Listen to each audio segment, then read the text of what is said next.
Hello guys, it's your boy again, Mtana Nikki, in the Mtana TV show. Welcome. If you have not subscribed to this channel, consider doing so. Here we give love, we share stories, tunabonga, tunajuana, like it's full fun. For the returning subscribers, guys, nashukuru sana. Tuko 80, guys, push me to 100. I beg you, push me to 100. Then tap on that notification bell so that anytime I post any video, you'll be the first person to get it. And now today, guys, I have a very nice topic to discuss. I want to tell you why I left a better paying job in Kenya for a lower salary in Saudi Arabia. Yeah, guys, in like since I was done with school, I worked with several companies in Kenya. Like I won't take you through my history, and because I want to educate someone today, to understand that there must be a beginning. You have to start somewhere. If you want to make it in life, if you want to see progress or change in your life, you have to start somewhere. This one is automatic. There's no shortcut. So guys, when I completed school, I started working as a teacher in a private school called Ans Junior Academy. And guys, I worked at a salary of, is it as at or on a salary of 2,500 per month. It's funny. That was back in 2008. That was my first job. After Apple, I left there and joined the G4S Group 4 Security Services, which was paying us at around 10,000, I think so. I cannot recall very well. And I served there for 1 year, and there were too much challenges, guys. If there are people I respect and salute, all the guys and people working with security firms, guys, I salute you. That is the toughest work I've ever come across. The most risk work you can ever do in your life. For that one is a story for another day. I will come here and tell you how it was working with the G4S, the experience with G4S, guys. It was crazy. It was the experience. I don't know. It was crazy. Don't mind. My chest is heavy. So after G4S, I left for Dika. I wanted to run a tuck shop in Mount Kenya University, but politics hapa pale zikakuja, it didn't work. After there, I went and worked with Engen petrol station, Makongeni, on the way to Makongeni, for another 1 year. I left there. I worked. Now I joined Macadamia Kenyanat. That was the place I left before I traveled to Saudi Arabia. And guys, the reason I left was one thing. There is one challenge or one issue that is affecting people now in Kenya. And in Macadamia, the moment I left there, I was receiving a salary of almost 21,000, inclusive of house allowance, plus overtime and so forth. On get 22,000 if too much. And when I got an offer to travel to Saudi, the salary they were offering, converted to Kenya money, it was 19,800. And at first, I didn't see sense of traveling with a salary of 19,800, giving back a salary of 21,000, of which I was still not permanent. And if I was confirmed permanent, I would be earning something more, maybe 45,000. But guys, now the reason why I had to leave this job and settle for a 19,800 job is because I realized in Kenya, for you to survive in a farm, it's either you have to lick your bosses, or you have to let people step on your end. You have to dance to their, if you stand with your principles, sometimes it won't work for you. And I got to a point I was working and I was struggling, like really struggling. And when I'm saying this, I know I have colleagues that you work with at KenyaNet, but I struggled in that office. I tried my level best, but my effort was not appreciated, not by everybody, but the people who are responsible to make sure that I'm moving to another level. And I found it necessary now, and rather go take this job, which was a bit with a lower salary.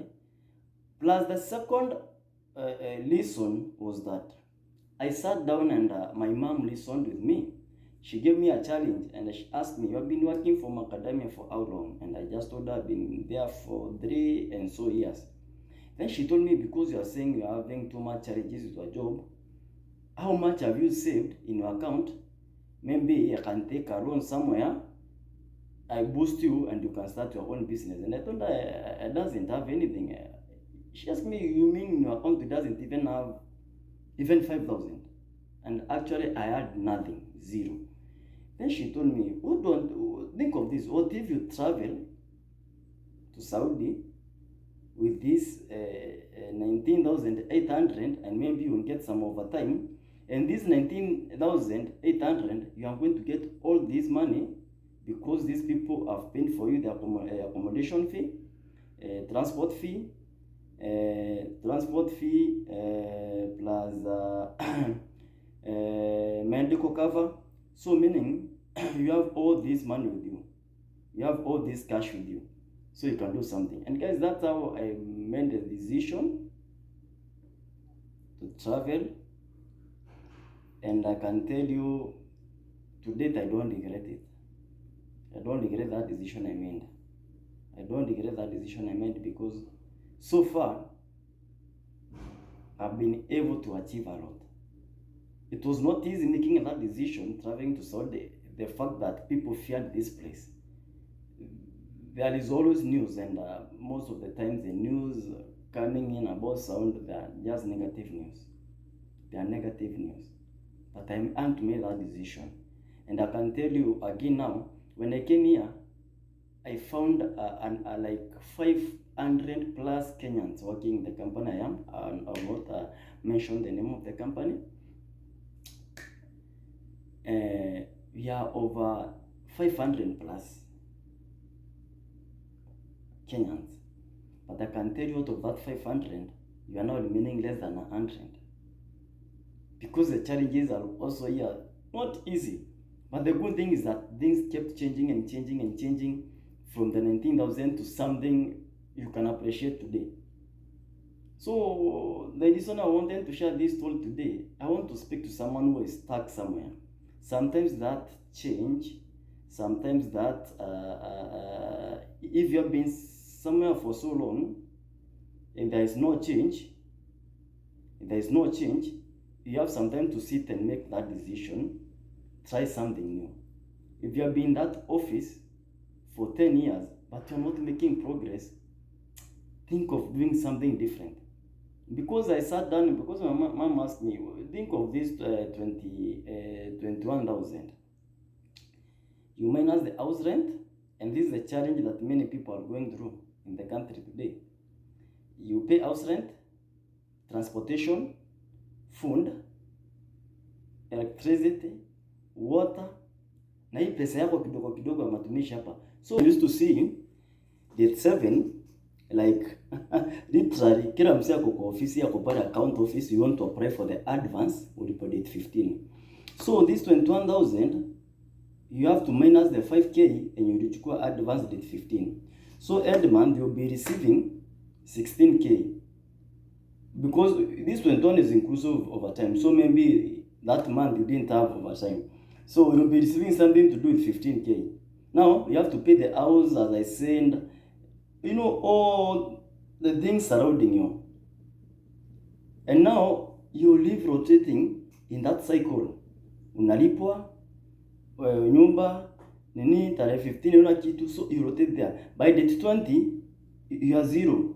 In fact, by date 20, by date 21, 22, 23 kuna mali umekopa mboga, skuma, unga, because pia shopping uwe naishia hapo. Juu pesa unachukua date 15, sasa tunaongeza shopping because you did shopping and at the middle of the month bado umebaki. So you do some other stuff. So by date 22 ile shopping imeisha. And the salary will come on the 20, 28, 30 kwenda juu. So on the period of the remaining 5, 7, 6 days here before ulipwe, utakuwa umeenda kwa mama Shiro pale kwa kioski yake and umekopa hii.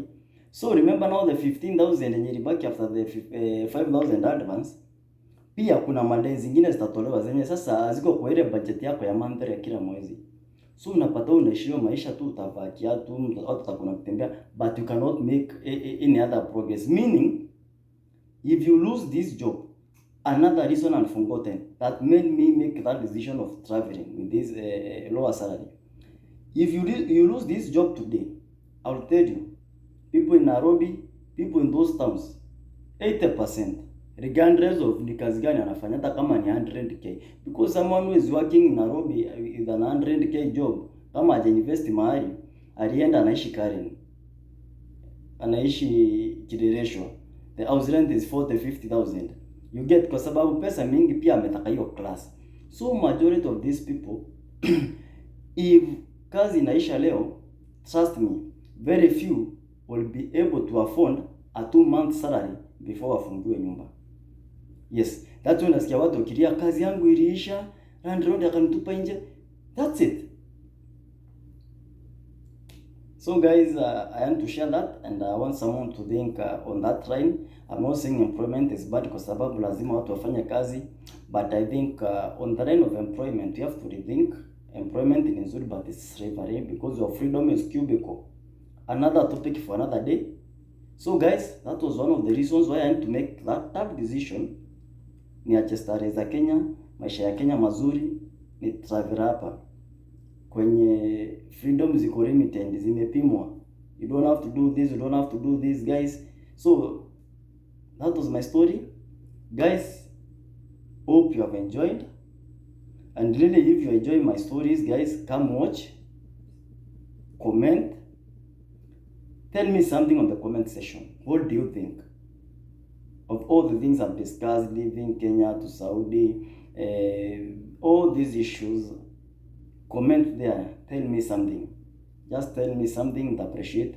Like, tap on the notification bell so that you get more and more of these kind of videos and more fun. And finally, please don't forget to subscribe. It has been lovely, guys, having you. I'll be here for you. Thanks for standing for me. Thanks for being there for me. Keep supporting me and we'll keep pushing and pushing and pushing and pushing. Until I know one day, tutapiga pale 1k, 10k, 100k, you'll get there. Because I believe, and I've always believed, a journey of 1,000 miles starts with a single step. This is a single step.